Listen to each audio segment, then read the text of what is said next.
I wanted to introduce somebody to you that there's a lot of following of this individual. His name's Robert Schimmel, and he just came out with a new CD album. And the tip of the week is this. You got to laugh once in a while. You have to just, sometimes when things get too much pressure on you and you're focused on it, you take it too seriously. Sometimes we take life too seriously. Just pick up an album, a CD album, especially Robert Schimmel Comes Clean by Warner Brothers, a CD that'll just lighten up your week. But let me tell you a little bit about our guest before we start with him and introduce him. I want to... He got his break when Rodney Dangerfield got him on the HBO Young Comedian special, and also he had his own Showtime special. He was on the Conan O'Brien, Joan Rivers, Oprah, and he recently named Comic of the Year by Las Vegas Review-Journal. I just want to say thanks for coming on. It's a pleasure. I've listened to you, and I have tears in my eyes laughing. Oh, thank you very much. My pleasure to be here, too. So let's start with this. You had at one point in your career, I was reading about, your sister invited you out to Vegas. Yeah, Los Angeles. I was living in Scottsdale, Arizona, managing a stereo store. Went out to visit my sister in L.A. She took me to a comedy club on Friday night, and we're watching these guys, Jay Leno actually, Seinfeld, Larry Miller, George Wallace. And she said, "You're funny like these guys. Why don't you do this stuff?" And I said, "Nah, I don't know if I could do that." And she said, "You should come back on amateur night and see those guys, and you'll see you're funny like those guys are."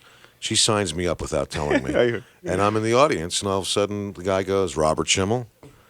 And she goes, "Go ahead, go up there, go." So I went up on stage, and you got 2 minutes. They had an egg timer on the stage. 2 minutes. And as soon as the thing went ding, you had to say goodnight. I made fun of my parents for 2 minutes. The audience laughed. I got off. The owner came over to me, and he said, "You can work here whenever you want. Call in for spots." Wow. So I flew back to Arizona, and I told my wife, "This is it. I want to be a comedian. We're going to move to Hollywood." She said, "What, are you out of your mind?" And luckily my parents were out of the country. Otherwise, they would have probably talked me out of it. Put the house up for sale. I quit my job, packed everything up in a U-Haul, drove to L.A. I took my wife right to the club to show her, and it had burnt down the night before we got there. It was still smoldering. The windows were boarded up. The door was... And I said, "Honey, we'll find a way to survive." So I found her a job right away, and she was at the May Company. I started selling stereo equipment and started going on an amateur night. That's amazing. That's a heck of a start right there on the spot. Talk about pressure, huh? Yeah. Well, you got to do that kind of stuff. And it's amazing how it really is. People don't want to believe that you can actually attain certain things by working for them. I mean, you drive through Beverly Hills with somebody and you do see like a gorgeous mansion and you go, "Wow, look at that." And they go, "Yeah, their parents were probably rich or they left them that." Or people don't want to believe that you can actually do that yourself because it's easier that way on you. Mm-hmm. Right. That way you let yourself off the hook for not having those things in your life. But you do have to. You have to go for it, and you do have to have a plan. If you don't, it's fail to plan to fail. You like that? Yeah, and that's why I did what I did going to L.A. like that. I had to do that, and I really felt like I had no choice. And if you don't take a chance, that's the only way you grow. That's a good point. Yeah.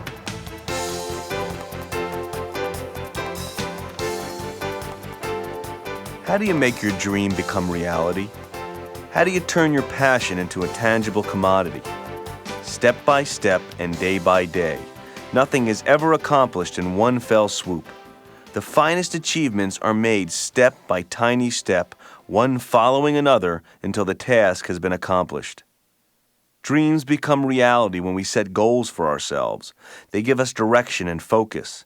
They break down impossible undertakings into achievable tasks. They help us keep our vision clear and our footing steady.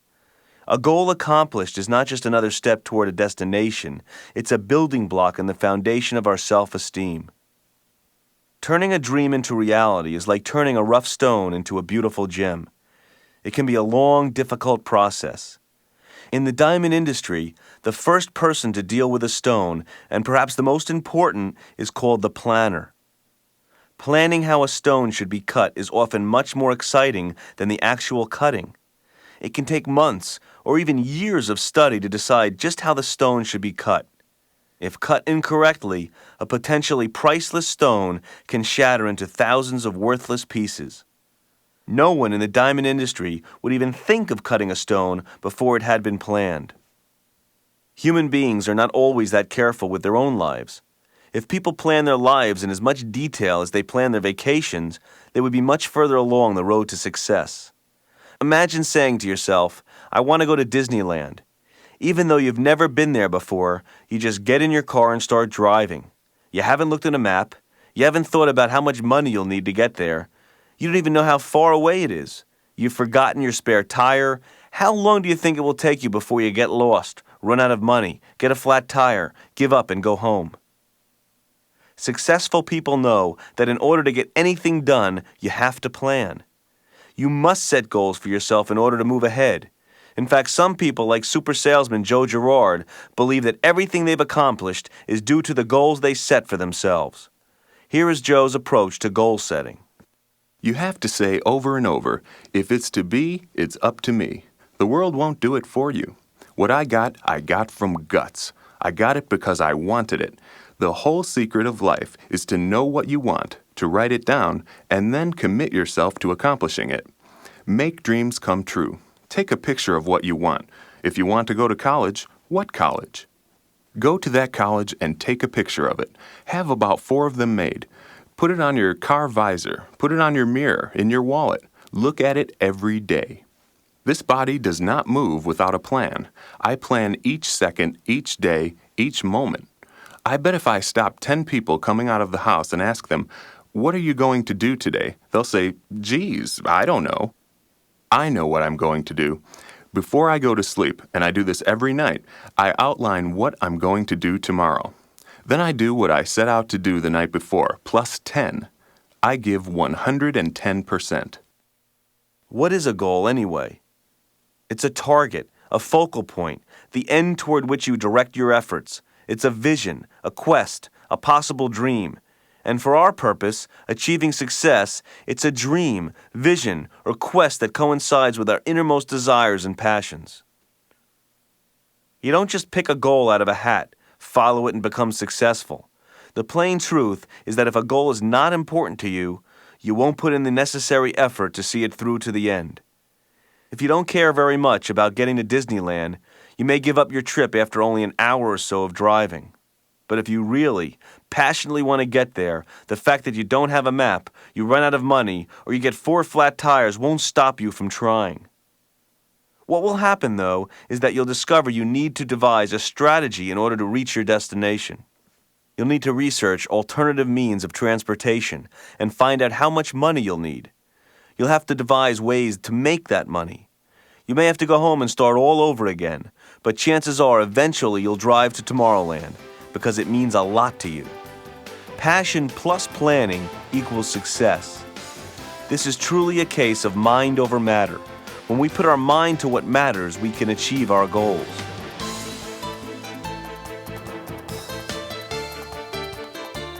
I just heard an interview this morning with the fastest runner in the world. He just won the Olympics, Michael Johnson, right. He's a whole new book about slaying the dragon. It talks about setting goals and about goals of what he'd set for the Olympics and how they told him he was never fastest runner in high school. They never thought he would come close to even getting into the Olympics. But he talked about goals. Why are goals so important? There was a gentleman who was from the South. He's worth several $1 million. And I interviewed him, and I figured he had some good answers. And he says, "Well, Barry, it's all in the oak tree." Now, I'm not a good Southern accent here, but that's what and I looked at him and I said, okay. I don't know, what does he mean? Well, when he was young, he used to plow the fields by hand with a horse in front of it or whatever they use, and he'd walk across the field and they'd have an oak tree on the other side that he'd stare at. He'd look at this oak tree and he'd just plow. And as he looked at the oak tree, he would draw perfectly straight lines. But as soon as he looked down, oh, there's a rut or there's a bump or whatever, he'd go all off track. As soon as he took his eye off the oak tree, and he claimed that the oak tree to him is like what people need more than anything else is a goal in front of them to pull them forward. We need things to pull us forward. But the problem is, too many times goal setting is, I want to be #1 sales rep, or I want to make $1 million in 2 years. Well, that's great and everything, but it's too big. It's too cumbersome to attack. You need to break it down. People who have set goals, how many of you have broken it down into daily actions that you need to do every day, every week, every month? That's the tough part. Taking that number, that activity, that goal you're reaching and breaking it down to the day, the hour. When you get the little goals hit each day, it gives you confidence because you know it's really depressing if you look at that goal and that's so far from it. We need the little steps to make the climb easier versus just reaching up and trying to climb the mountain in one step. They say by the mile it's a trial. By the yard it's hard, but by the inch it becomes a cinch. Sometimes we're reluctant to set goals because the road ahead seems unbearably long, filled with hurdles and obstacles impossible to overcome. We can't imagine how we could ever find the time, the money, the space, the resources. We're defeated before we ever begin. We think that reaching a goal requires one great giant leap, a leap we're not sure we're ready to take. In reality, all goals are reached one step at a time. Once you have a goal in mind, once you've painted a clear, detailed picture of what you want to accomplish, you can then take the small steps necessary to follow through.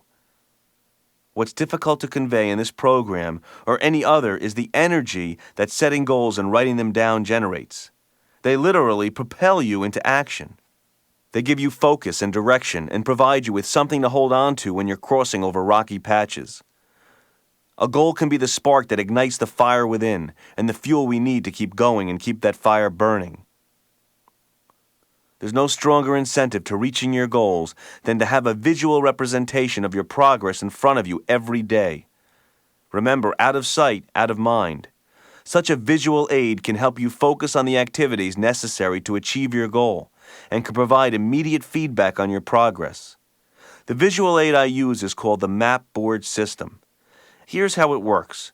You start out with a 2x3 foot corkboard, a set of map tacks or push pins, and 20 or 30 business card-sized pieces of paper or cardboard. Across the top of the corkboard are headings that represent the various stages necessary to reach your goal. A map board can be devised for any type of goal and may include any number of stages. For example, let's use the goal of getting a job. Your first step would be to research and choose particular companies at which you'd like to work. Once you've targeted those companies, you would call them up to find out the name of the specific person who has the power to hire you, and his or her correct title, address, and telephone number. When you have that information for 5 or 10 companies, you're ready to begin using the map board. In this example, our board might include the following headings or stages. Stage 1, Introductory Letter. Stage 2, Follow-up Call. Stage 3, First Interview. Stage 4, Callback Interview. Stage 5, Job Offer. Suppose you've researched 10 companies at which you'd like to work. After sending a letter to each one, you would fill out a company card which would include the name of the company, the date you completed Stage 1 by sending the letter, and a space for the date of completion of each of the subsequent stages. Once the card is filled out, it's then posted on the map board under the Stage 1 Introductory Letter column. One of the most important benefits of recording the date at which each stage has been completed is that you'll know if a card has been sitting under one heading for a long period of time. That way you'll realize when it's time to take action to move the card along to the next stage.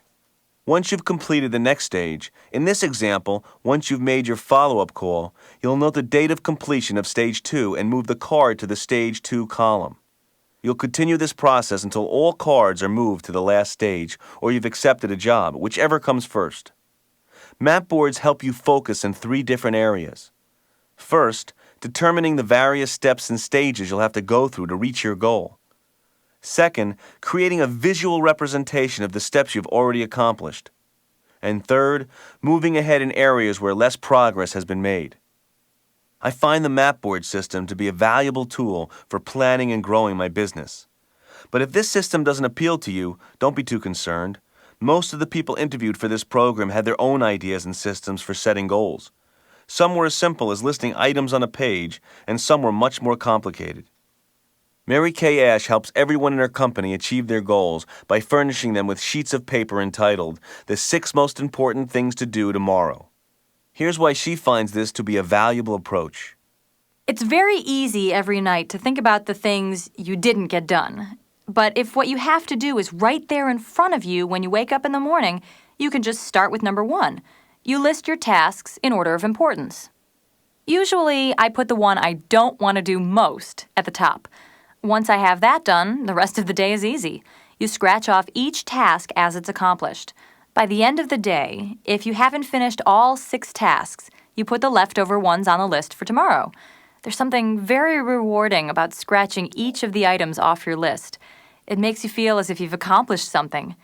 If you don't have a goal, how are you going to know when you get there? Or if you can get there? Paul Pavis, entertainment director at Harrah's, believes so strongly in the power of setting goals and objectives, he demands that his staff constantly set and review their own short and long-term goals. He demands of his subordinates and insists that they demand of their subordinates that every year they answer the question, what are you going to accomplish next year and how are you going to do it? In addition, Pavis uses this technique. I ask my managers, what do you think you're going to be doing 5 years from now? Even if you don't know the name of the job, at least get a vision in your head of the style of life you're going to be living. I believe this is very important. The last person who worked for me as a box office manager a year ago had never done that before. She was 30 years old, and nobody had ever made her look down the road. She had been at Harrah's since she was 22. She had done all kinds of different jobs in marketing and bus operations and clerking and employee activities, and basically she was just getting blown around by the breeze. Managers would say, nobody else will do that. Let's get Fran to do it. Setting goals was difficult for her because nobody asked her to do it. I had a conversation with her. I want to know what kind of car you're going to be driving and what kind of house you're going to be living in and what it's going to feel like. Get something in your mind and hold it out there as a target to strive for. It took her a while, but she did it. And now she's in charge of marketing operations in a new facility that we own in Illinois. And she's never looked back. Goal setting is a tool. Use as much of it as you need. And when it comes to choosing the method you use, whether it's the map board or a to-do list, the best method is the one that works best for you.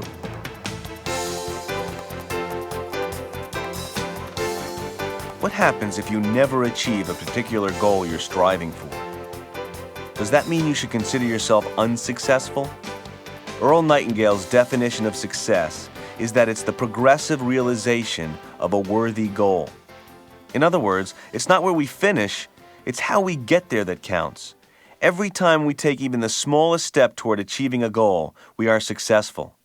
A student working toward his college graduation is not only successful on commencement day, he's successful every time he goes to class, studies, takes a test, and learns something new. A woman whose goal is to become Salesperson of the Year is not only successful when she's handed the award, she's successful every time she works an hour later than usual, sends out letters of thanks and appreciation, or does an extra service for an old and valued customer. Although society may view success as the diploma or award or the money we make, the real accomplishments were made with every small step taken. Each of our lives is a journey. Some people prefer to stay on well-traveled, clearly marked highways. Others would rather take side trips and clear new trails for themselves. There are many ways to travel, none of them better than the other, as long as you are happy with the route you've taken and continue to move forward along it. Problems arise for many reasons, such as you're stuck in a rut and can't seem to get out of it. You're traveling the same roads over and over again, purely by habit, and no longer find the scenery enjoyable. You've gotten off at the wrong exit and can't seem to find your way back. Or you're so completely lost that you no longer have any sense of direction. When any of these situations arise, ask yourself the following 5 questions in order to continue the journey. Write your answers down and keep them somewhere handy so that you can review, revise, and rewrite as necessary. Number 1, where am I now? The answer to this question doesn't involve long years of self-analysis. It does involve, as with any journey, pinpointing your present location so that you can determine the best way to get from where you are now to where you want to be. Depending upon what your goal is, you may need to look at your current assets, such as finances, education, family, career, and so on, and figure out which areas you need to improve and enrich before you can get what you want. For instance, if your goal is to go back to school, you'll have to determine if you have enough money to get back to school, and if not, how you'll earn it, how the time spent at school will affect your family, and what they can do to support you in your efforts. Question number 2. Where do I want to end up? Human beings like to know where they're going. A few people choose to live their lives wandering from here to there, always at loose ends. If that's your choice, and that choice makes you happy, that's fine. But most of us prefer to have a more defined existence. Knowing where we want to end up helps us define and focus our lives and gives us a sense of purpose and accomplishment. Question number 3. Why do I want to go there? Answering this question often helps clarify what your goals really are and how you can best achieve them. Be as honest with yourself as possible. Suppose your goal is to become a teacher. When you ask yourself why, your answers may include, "It's what I love to do. I want to share my knowledge with others. And it's what my parents want me to do." Put these answers in order of their importance to you. If pleasing your parents is first on your list, this may not be the appropriate goal for you. If your top answer is to share your knowledge with others, teaching may be a good outlet, but you might also consider writing a book or becoming a speaker. If "it's what I love to do" is your highest priority, your chances of accomplishment are very high. Question number 4. What's the best way to get there? This answer may require some research. If your goal is career-oriented, for instance, you may need to go to the library, interview people in the industry, rewrite your resume, or compile a portfolio. If your goal is financial, you may need to save a particular dollar figure each month or get sound investment advice from an expert. Whatever your goal, this step should provide you with several options so that you can choose the one that will work best for you. And question number 5. What do I expect to be, get, or have happen when I arrive? Answering this question can help you keep motivated toward reaching your goal and also help you visualize yourself already there. The more specific you are, the better. If your goal is to learn to speak French, for example, picture yourself in an animated conversation with 2 interesting Parisians. Hear them speaking, hear yourself answering back effortlessly, and enjoy the rapport. Keep this vision in front of you daily and it will provide you with the motivation and momentum towards your goal. Answering these questions involves 3 important criteria for setting goals: values, commitment, and benefits. First, let's talk about values. We all have values or standards by which we measure our personal success, happiness, and satisfaction in life. Everyone's list of values is different. What's of great importance to me may not carry the same weight for you. One person's values might include adventure, ambition, and political power. Another's might be creativity, family life, and physical fitness. Obviously, these 2 people would have very different goals in life. Mary Madeline has always had her own ways of setting goals, as she now explains. Some people set job goals. I always set value goals. My value goal was to have a job where I didn't look up at the clock until 4 o'clock in the afternoon. This is a product of growing up in the steel mills, where you punch in at 8 a.m., and at 10 a.m. you're looking for your first coffee break, and by 10:30 you're counting down to lunch, and after lunch you're counting down to the 3 o'clock break. My goal was to have a job where I didn't do that. That meant something that was fast-paced and interesting, which is how campaigns work. When setting goals, it's necessary to keep your personal values in mind and ask yourself, what is most important to me? Unless a goal is relevant to that which you deem important, it's unlikely that you will attain it. Goals that you set for any other reason, such as peer pressure or other people's expectations, are doomed to fail. The second criterion for goal setting is commitment. The achievability of any goal is in direct proportion to your commitment to its attainment. If you think about a goal every day, if you make at least one tangible step toward that goal, if you continually ask yourself the 5 questions we just discussed, you will achieve results. Some commitments are easier to keep than others. Temptations always arise to lead us away from our intended destinations, and obstacles block our paths. Writing down your goals and keeping them someplace you'll see them every day helps keep commitments strong. I also share my goals with the people around me. That way, I'm not only accountable to myself, I'm also accountable to the people I've told. By verbalizing my goal to someone else, I'm reinforcing it for myself. And the third criterion for goal setting involves benefits. A good salesperson makes a sale by finding out what's most important to the customer and then letting the customer know how her product or service will fill those needs. When we set goals for ourselves, we often have to sell ourselves on the idea before we can make a deep commitment to it.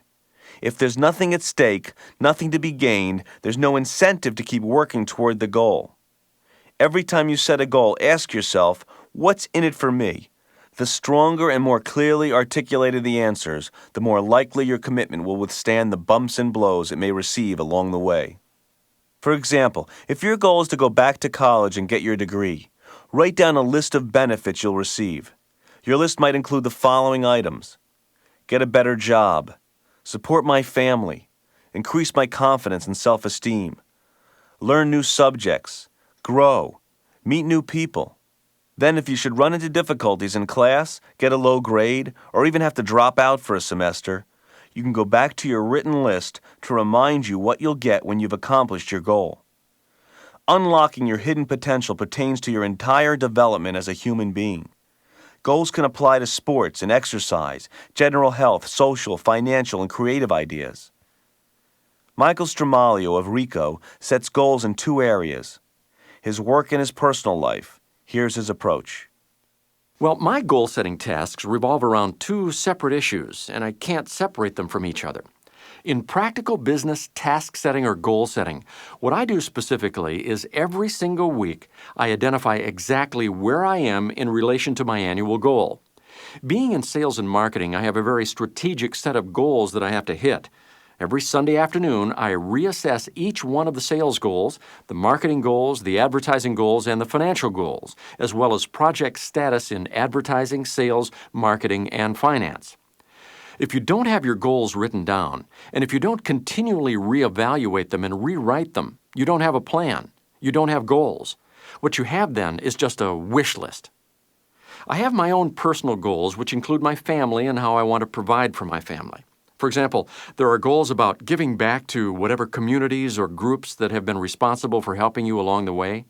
My wife had leukemia. 6 years ago, she was told she had 6 months to live.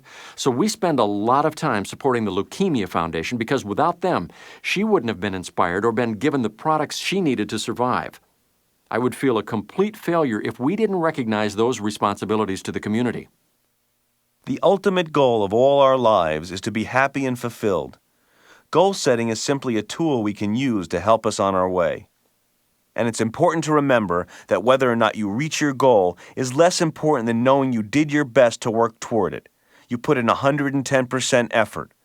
What you are inside is the true measure of your character and worth. Of course, you'll have an easier time reaching your goals when you have the advice and support of others. The 9th diamond facet, surrounding yourself with positive role models, provides a powerful incentive for achievement. You see, there are people everywhere who are willing to help if we are willing to ask. So there's no reason to be lonely on the road to success. In the next session, you'll learn what a mentor really is, how to find one, and how to become one yourself.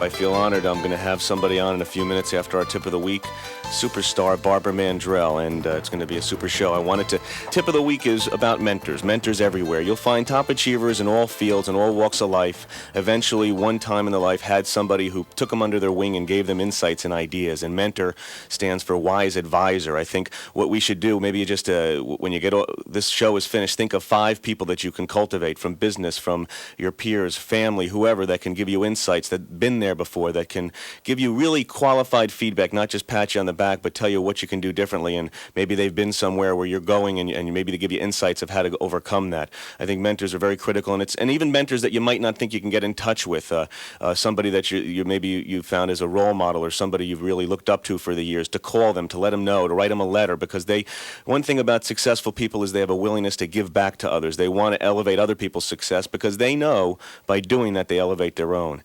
Before I get started, I wanted to let you hear something quickly and take a gander at this. He molded and built a small, lonely. We have with us today Barbara Mandrell, the first artist ever to win 2 successive Country Music Association CMA Awards for Entertainer of the Year, 2-time CMA Female Vocalist of the Year, 9 People's Choice Awards. That's 9 People's Choice Awards, including the Living Legend Award, which, after reading about this, realizing it's only given to those in the industry that have had 25 years of consistent success.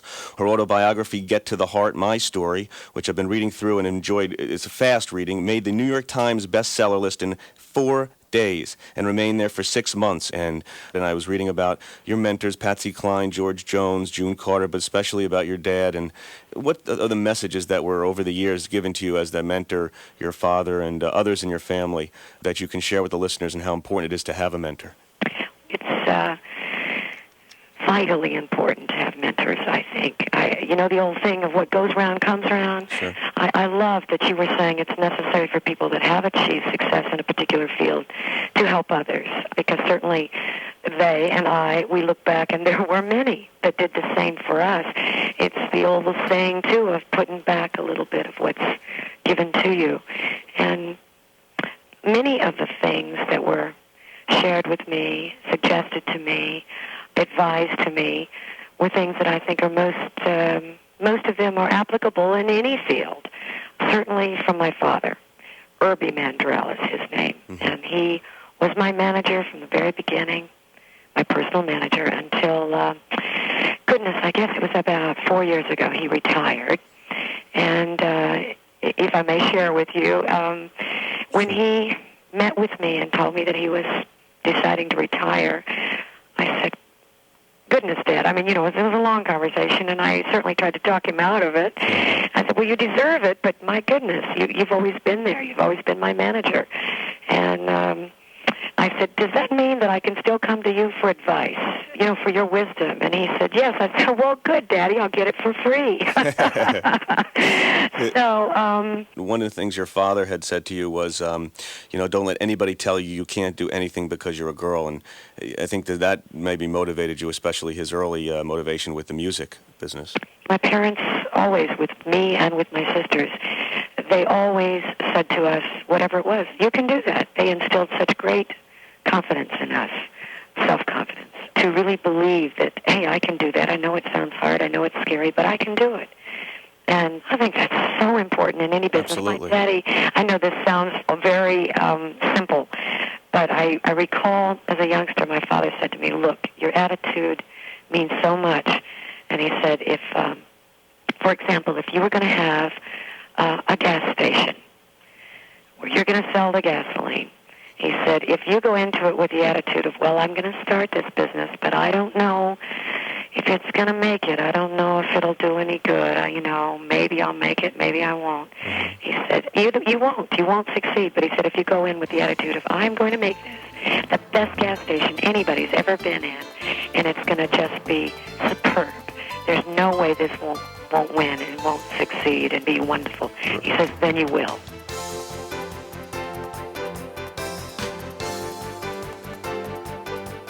Years ago, in a popular store on Main Street, a shop owner placed a large grandfather clock in his front window.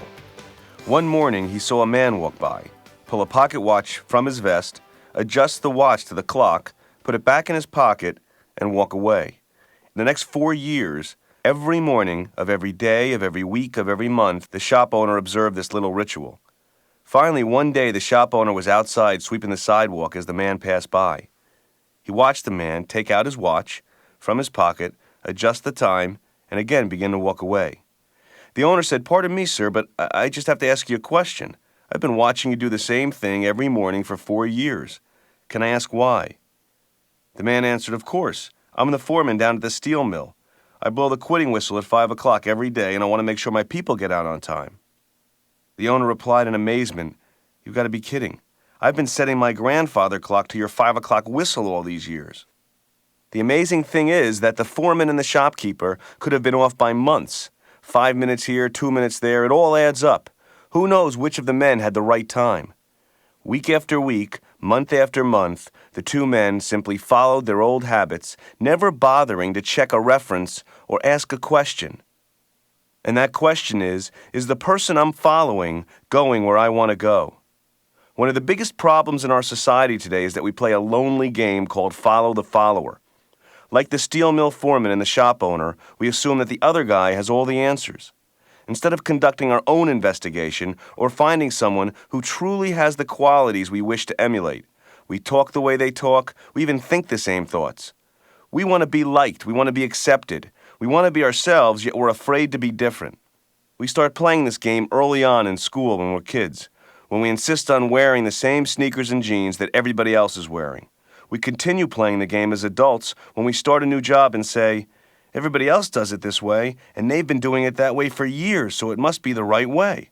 Meanwhile, everybody is looking at the new guy to see how he does things, and when they see that he's doing just what they've always done, they breathe a sigh of relief and say, we knew we were right all along.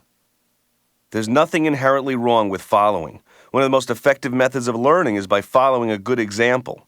Throughout the animal kingdom, the young learn how to survive by following and imitating the actions of their parents and elders. Humans, too, learn by example. High achievers are constantly studying other people and their methods of accomplishment. The difference is that they're very particular about the people from whom they choose to learn. They look for people whose values match their own and who have achieved excellence in their field. They surround themselves not only with markers of their own success, but also with models of the success of others. Remember, one of the great laws of nature, what philosophers, prophets, great thinkers, and high achievers have said over and over again in many different ways, is that we become what we think about. We can't help but think about what surrounds us. So if we surround ourselves with positive images, we will reflect their positive influences. This is what I call the mirroring effect. What we see around us reflects back on ourselves. If everything we look at is dull, depressing, oppressing, and stifling, we cannot help but think dull, depressing thoughts.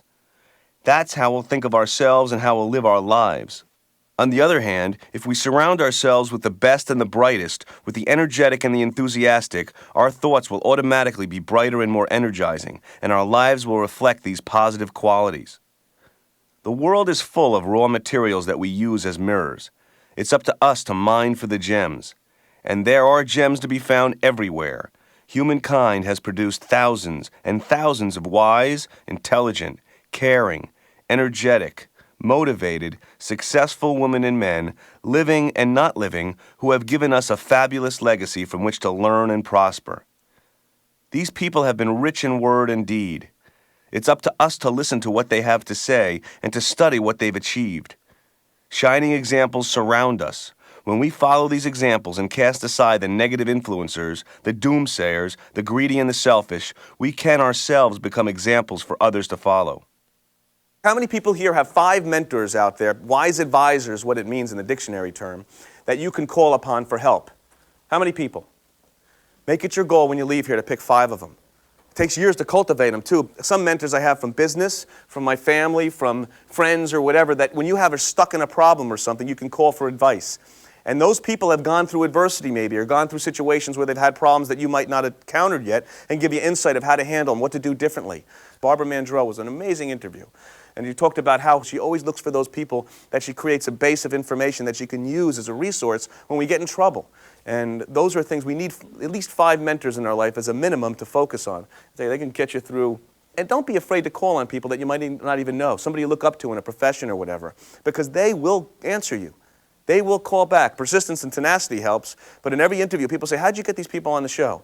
In 3-4 months of a radio show out of New York City, I got more people they got on WABC radio, the biggest, and WOR that they had in 4 years. Why? Because I went after them with a passion, and I wanted to have them share their ideas on success, and they were instantly, they would work with you if you saw the calls coming back and again and again. And also in advertising, I take their flyer and I do a customized flyer with their face on it, with their book, their event, their performing, whatever, and I fax it out to thousands and I show them what I'm doing. I figured out a way, how can I build them up bigger than anything? When you call these people and ask them for help, people want to help out. They like to give back. Those people who have achieved that status will give you. Don't be afraid to call people who would be out of the ordinary, who would be, I dare you. I dare you to call somebody that you might use as a mentor that's way out there that you think is too well known or might not give you the time of day, and watch what happens. You'll be surprised.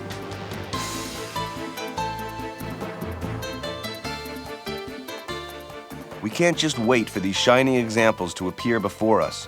We have to seek them out. And here are 4 ways to do just that. First, explore the library. Role models don't necessarily need to be people we see around us every day. Read biographies. Go back into history. Look for those men and women who have achieved greatness and study their lives. Take notes. If something they've said or done inspires you, write it down and put it someplace where you can see it frequently. It amazes me that less than 3% of the population actually owns a library card, and it's free. Second, Discover the world of audio programs. When you're driving, when you're out walking, when you're exercising, whenever you have available listening time, plug in your earphones and get some good advice. Listen to many different people until you find someone who really sparks something in you. Then listen to that person over and over again so those positive ideas, those positive influences, and the inspirational messages become part of you. Third, look to the people around you. Role models need not come from the ranks of the rich and famous. Success takes many forms. Money and status are not the only criteria for measuring success. Are there people in your family, among your friends, or in your community whom you respect and admire? Many of the people interviewed for this program mentioned their parents' influence.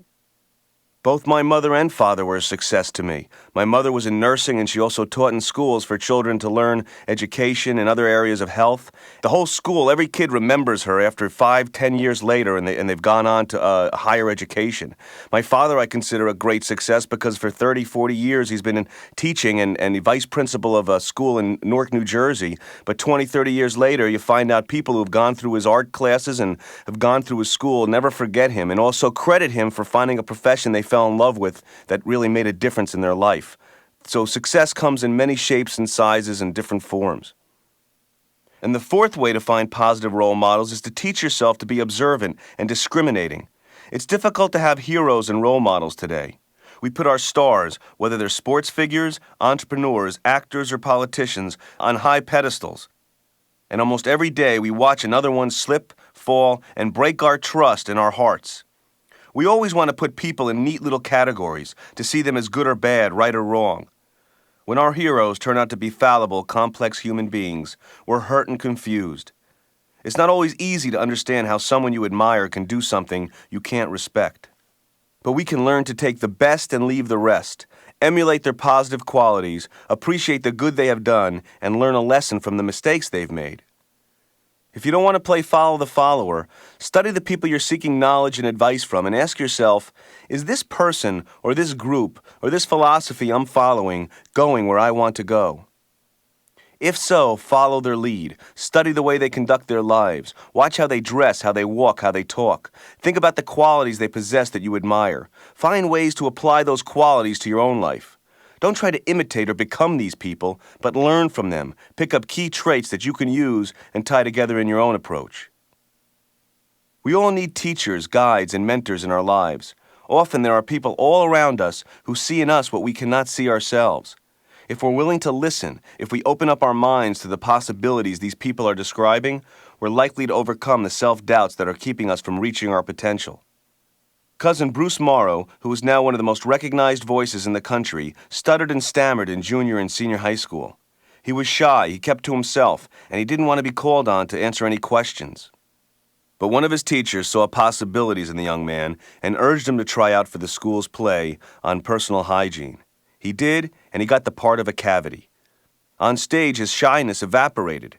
The teacher then took Morrow under her wing and got him to audition for the All-City Radio Workshop, an organization that puts high school students in semi-professional and professional radio environments.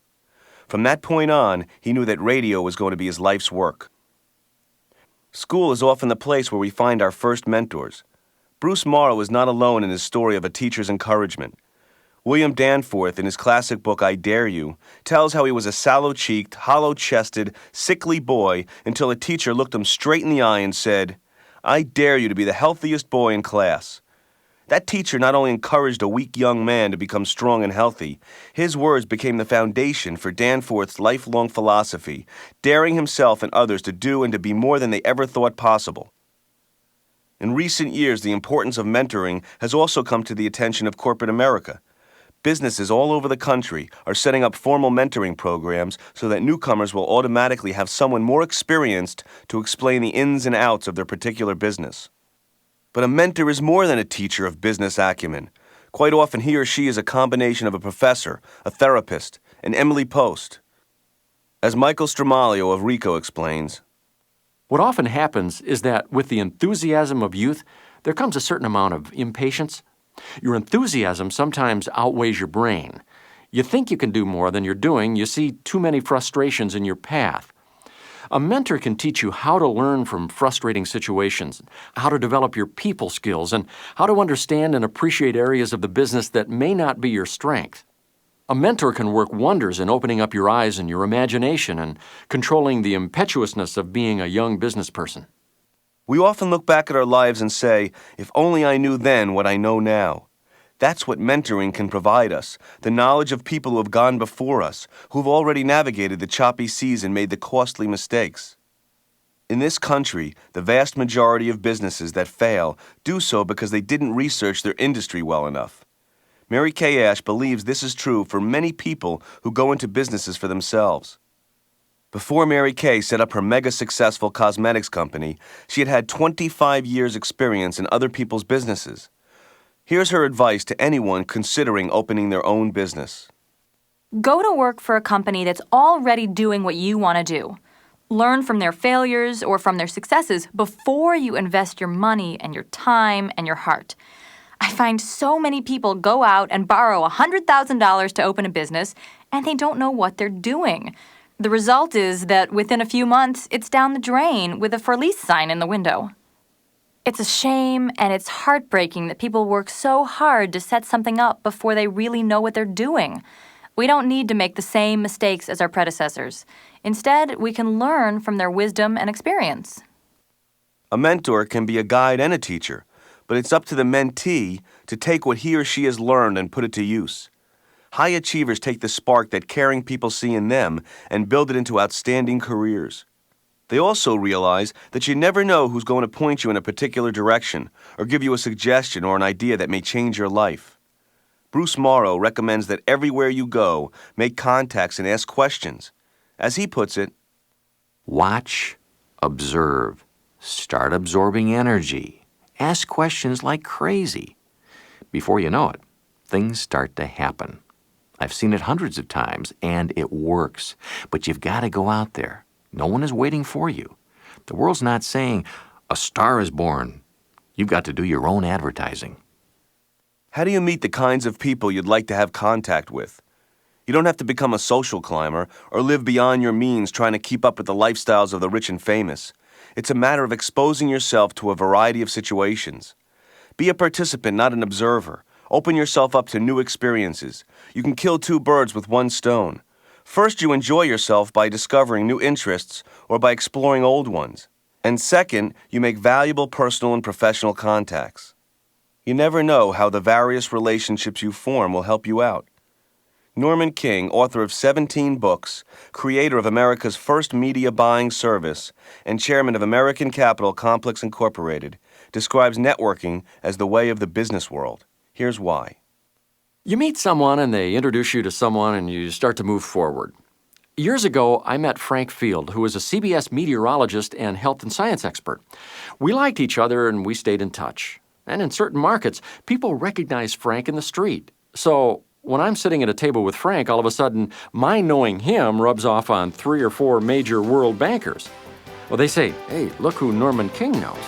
Now, these very same bankers have become part of my life, and other people see me with them, and they say, hey, look who Norman King knows. It's like the domino effect.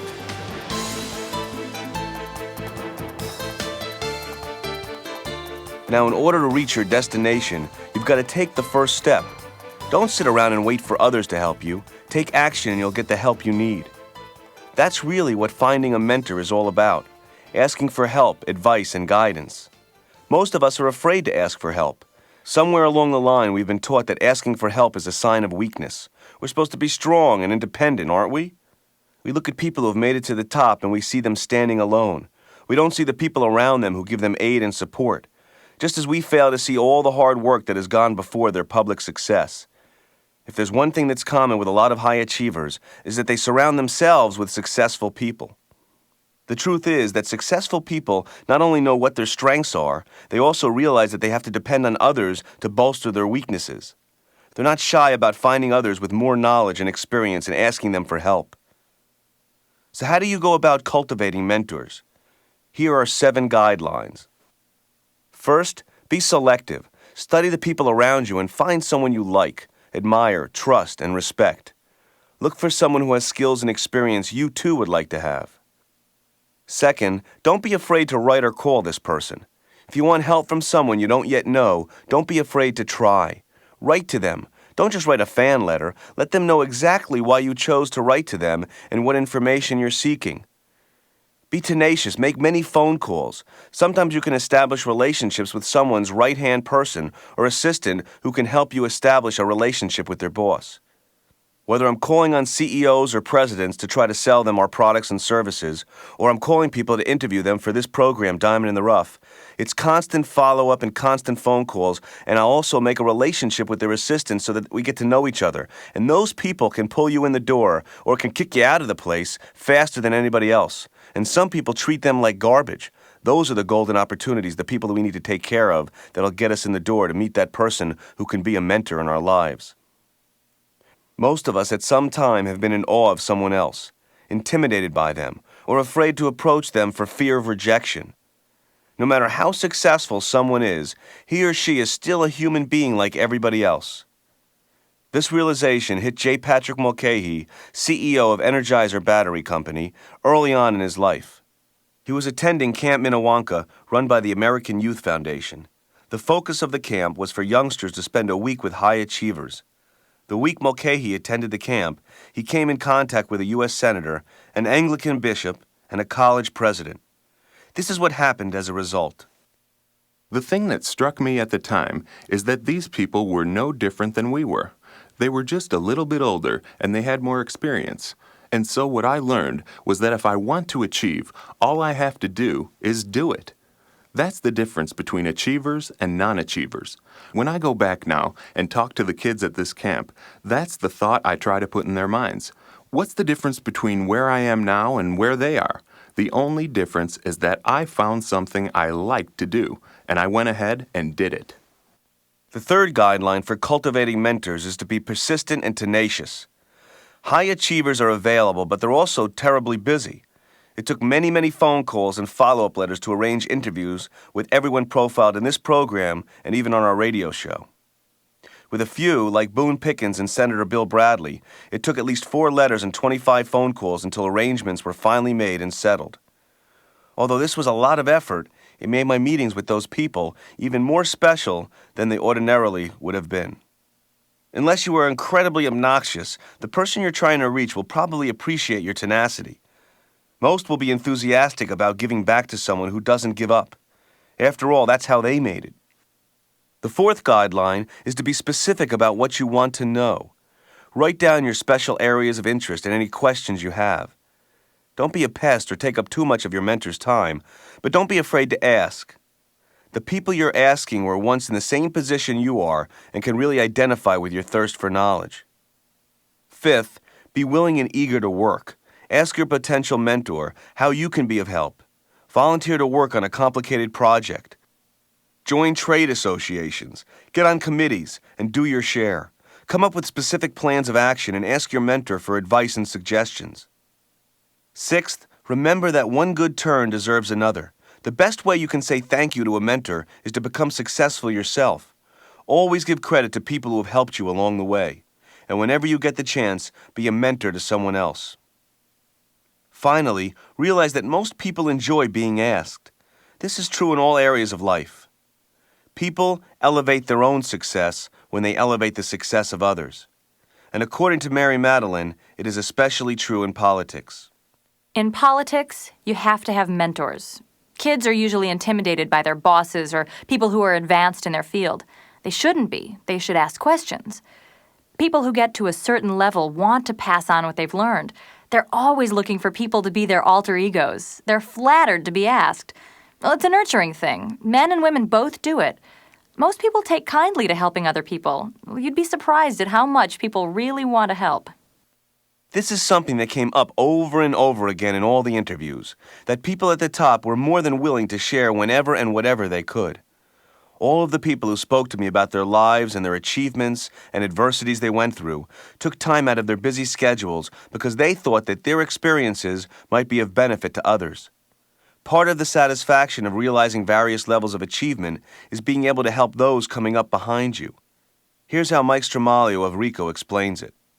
One of the greatest things I enjoy is cultivating talent, watching people when they realize that they've actually done something beyond what they thought might be possible. That's really important. Helping other people achieve success is a motivator for me. I know this from my own experience as well. After a seminar or a radio program or any book they've read, people often call me or come up to me afterwards and ask me questions or tell me how much the seminar or program has helped them. I see how excited they are and how pumped up they feel. See, that gets me excited. That gets me higher than almost anything else in life. It's difficult to express in words how fulfilling it makes my professional life. We all crave recognition. That's why many of us play the follower game, because we want to be liked and accepted by our peers. But when you are recognized and singled out by someone who wants you to be their mentor, it makes all your hard work worthwhile. So if you have any fear or intimidation about approaching someone, remember that it's really their greatest reward.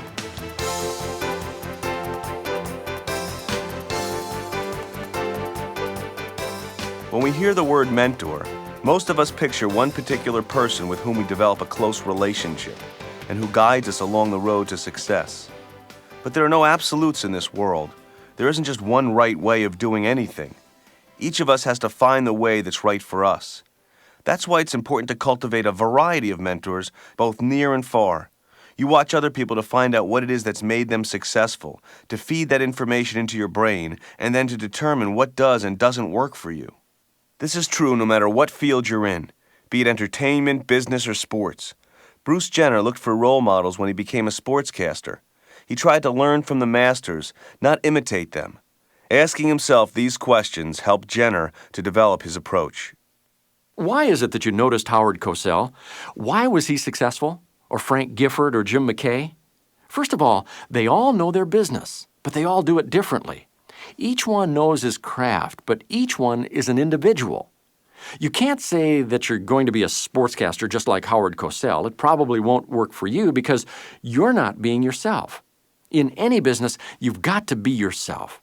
But first, find people who do what you want to do.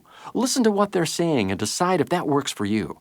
It may not, but you're going to learn something that day.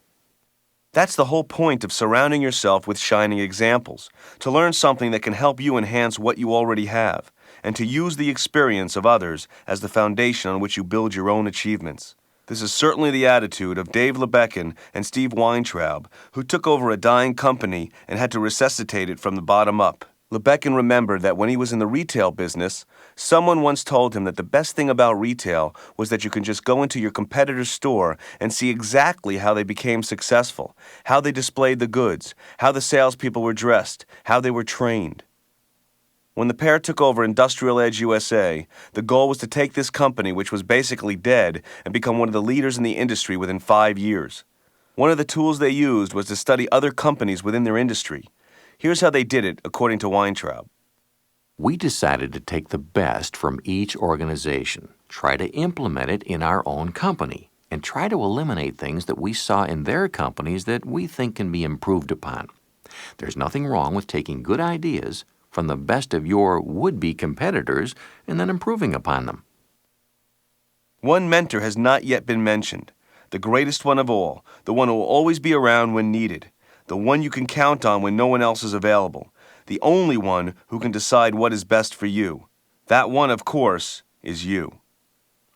Out of all the people, books, programs, tools, and techniques we turn to for help, the greatest resource of all lies within. And even though we may have help around us, it's ultimately this inner strength that will see us through, especially when the going is tough. As a part of my personal mentoring program, I collect quotes and put them up on the wall or carry them around with me. I have one taped to my desk that says, "A person can succeed at almost anything for which he has unlimited enthusiasm." That quote reminds me that if I lack skill in one area, I can use my enthusiasm to compensate. Mentoring helps to create that unlimited enthusiasm. When you surround yourself with positive ideas, not just technical knowledge, you learn how to live a better life. And there's nothing better in this world than an education in the area of self-improvement. You now know 9 of the essential facets of success. One facet is still missing, although you've caught glimpses of it in the previous sessions. It's the 10th diamond facet, serving others. When we continue in the next session, You'll learn why success that's selfishly hoarded cannot truly be called success. And you'll discover the best ways to share what you've been fortunate enough to develop for yourself.